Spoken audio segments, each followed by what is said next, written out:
Angelica Rose is one of the most powerful deities and beings in all of fiction, hailing from Chanosa comics. It would make sense why this woman is so uberly powerful.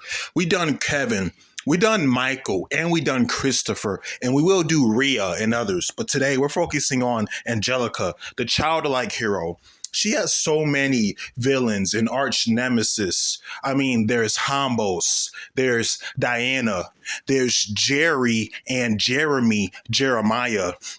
There's also Nathan. All right. Like I said, we'll get into these characters individually later. But one of her most powerful feats, get a load of this, right? This planet was about to get hit by the death ray, right? And it had to get removed out of orbit. Angelica Rose finds this out, right? Via her teammates. Tell me why she flew around the entire Earth, right? Okay, listen to this. She flew around the entire Earth.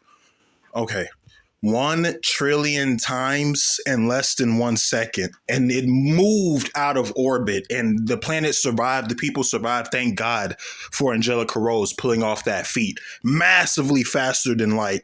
Consistently, this is where she would normally cap at FTL and MFTL plus, right? Like that's absurd speed right there. You know what I'm saying? Like I said, 1 trillion times in less than 1 second. You know what I'm saying? So she's able to keep up with speedsters and run with speedsters. Due to her speed, she can go invisible and intangible, just like Michael and Madison, the other speedsters in the Chanosa comics verse. All right. That's good for her. You know, she has phasing. She has bubbles that she can use to protect herself from external attacks. And there's also barriers. She likes to shoot those pink laser beams and energy beams, kind of like a Superman or a Goku. And she's like hella fast. You know what I'm saying? Don't forget, she likes to eat ice cream while she's running on both of her legs or on all fours like a dog. She always has to have that vanilla ice cream cone. You know what I'm saying? Her telepathy. Don't get me started on that. She was able to flat out ignore the Chronicler's telepathy when he destroyed an infinite amount of universes and 1,000 multiverses. Was even able to give Christopher Johnson that work on the telepathic end. That shows you how dangerous the Chronicler is. That same Angelica flat out no-sold his telepathy. She just negged it and just popped him. You feel me?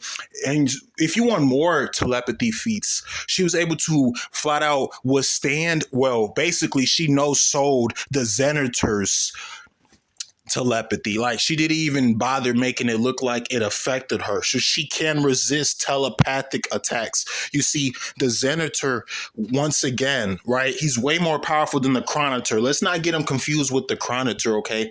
The Zenitor in the Crisis on Infinite Omniverses storyline within the Chanosa comics saga destroyed countless omniverses. He was popping them like they were balloons or cherries. And Angelica, right? She ran up on him. Bro tried to use his telepathy to put her to sleep, slow her down, make her a mindless slave or minion. And she was like, nah, I'm too goated.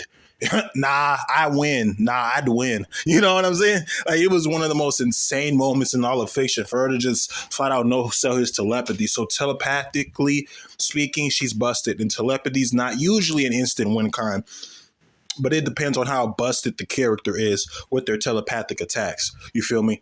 So she has telepathy as well. She can use it to connect with others spiritually, can even remove the consciousness from her opponent's bodies. She's done it before. Like I said, phasing, astral projection. She can astral project while meditating, eating ice cream, or in a fight as well. Okay. Strength wise, she's able to match Christopher Johnson physically. Remember, he was able to destroy infinite planes of realities in his fights with his wife. He can also match Sarkron.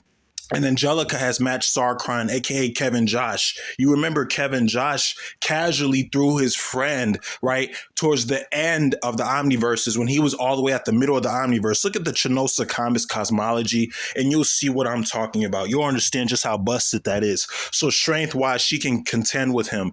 Also, Kevin and Angelica lifted the Sector. Now, the Sector said in this specific panel that he was stated to be infinite in size and nature. So you could argue infinite speed. I'm sorry, infinite strength. Well, it would take infinite speed and strength and stamina. Okay. You see what I'm saying? So, like, another crazy feat for Kevin, Josh, and Angelica Rose. So, if you want to argue, she can get there.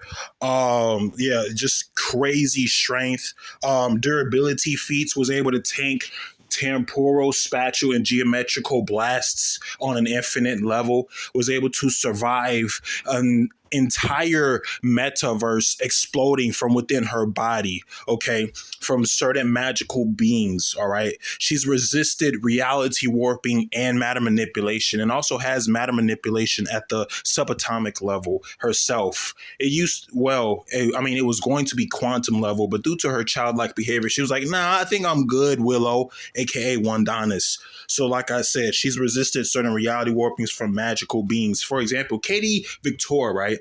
He exists way beyond the gate. And if you've seen the cosmology videos, you know how powerful that already makes him, right? And he's defeated Natu and Katie Victoria, who have destroyed their own realms. That's right. They destroyed their own realms in their fights. Do you know how high those realms are up in the cosmology? I mean, we're talking the Katie Victoria's realm and Natu's realm, which is above the infinite void of nothingness in the gate. Once again, go watch the Chanosa cosmology scaling videos just to know how insane that is.